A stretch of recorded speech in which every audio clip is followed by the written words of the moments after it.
আজকে আমি চলে গেছিলাম হাবড়ায় ওয়ার 2 দেখতে, যেটা আজকে রিলিজ হয়েছে 14ই আগস্ট। তো সেই জন্য আমি সেজেগুজে সকাল সকাল বেরিয়ে মানে দুপুর বেরিয়ে পড়ি আমাদের অটো ধরার জন্য। আমি আর তনুজা শিববাড়ির সামনে বাস স্ট্যান্ডে অনেকক্ষণ বসে থাকি। দেখলাম যে এখানে প্যান্ডেল শুরু হয়ে গেছে, মানে দুর্গা পুজো চলে এসছে, খুব মজা।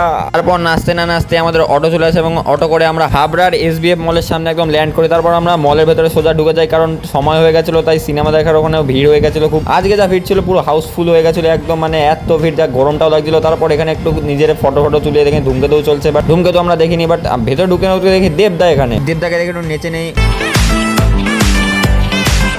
তারপরে যা ঋত্বিক রোশনের লুকটা দিল, জাস্ট হেভি লেগেছে, মানে একদম টিআরপি এতেই খেয়ে যাবে, এত মানে এত সুন্দর লুকটা এসছে, পুরো কিলার লুক। তারপরে ঋত্বিক রোশন নিজের ফ্লেক্সিবল ডান্সটা শুরু করে দিল। নাচ শেষ হয়ে ইন্টারভ্যাল হয়ে গেল, সো আমরাও বাথরুম হয়ে ঘুরে এলাম। খুব জোর বাথরুম পেয়েছিল, যাক ওখানে গিয়ে একটু ফ্লেক্স করছিলাম। তারপর এসেই দেখি কি মারামারি হচ্ছে কেন বুঝতে পারলাম না। যাক end of the day hero মানে ঋত্বিক রোশন ইন্ডিয়ারকে মেরেই দিল শেষমেশ। যাক এরকমভাবে সিনেমাটা শেষ হয়ে গেল, কিন্তু এর পোস্ট ক্রেডিট সিনে যা দেখালো, মানে ববি দেওয়াল আসছে তার মানে ওয়ার 3-তে। এই আনন্দে আমরা সিনেমা হল থেকে বেরিয়ে সোজা বিশাল মেগা মার্টে চলে যাই। যদিও আমাদের কাছে কোনো টাকা ছিল না, বাট আমরাও তাও ঘুরে ঘুরে দেখছিলাম যে কোনটা কেনা যায় পুজোর সময়। তারপর অবশেষে আমাদের সিকিউরিটি ঘাড় ধাক্কাতে বের করে দিল এবং আমরা বাইরে একটা চপের দোকান থেকে আমরা কিছু ভাজা জিনিস খেয়ে ফেলি। তারপর আমরা সোজা ওখান থেকে চলে যাই, কারণ অটো ধরে বাড়ি যেতে হবে। শেষমেশ আমরা অটোও পেয়ে যাই।